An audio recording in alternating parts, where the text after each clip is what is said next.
Venice is being tested beyond its limits as it suffers through the worst flood in 5 decades. It's so bad, St Mark's Square has been closed. Store owners are furious. A promised water defence system has not yet been built. All eyes were once more on arguably this city's most compelling building.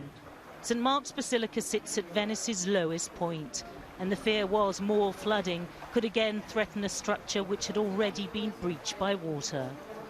We were taken in and downwards to the Basilica's oldest point. You can see here we have the graves of the patriarchs. The crypt where the tombs of archbishops going back centuries rest. Every one of them was submerged underwater after a near record high tide earlier this week. Well, it's a mixture of sadness, frustration, and, trying to find a way to solve it. We have to solve it. This can't happen again. But it has happened again. Italy's culture minister tweeting these images saying no words are necessary for what's happening in Venice, just these pictures from St Mark's. Parts of the Basilica were flooded for a second time this week after a high tide which peaked at 1.54 metres.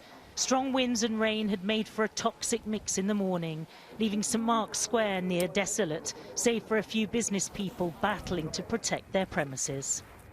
You'll find remarkably philosophical people in Venice. Some told us we live with the water. Our ancestors, the generations before us, experienced flooding. But most will point to the fact this is 2019 when they say scenes like this should be preventable. There's no business being done at Giorgio Penso's store today. Close to the Basilica, it's also underwater. He's angry a flood defence system, which has been years in the making, is still not up and running. We hope that the government would give us some money at least to repair the first damages. Only that, and hoping they can then help us even further. The square and its inhabitants weren't the only casualties. In street after street, businesses were pumping out. The government has declared a state of emergency here, freeing up tens of millions of euros to help repair the city. But what so many want is investment to ensure this doesn't happen again.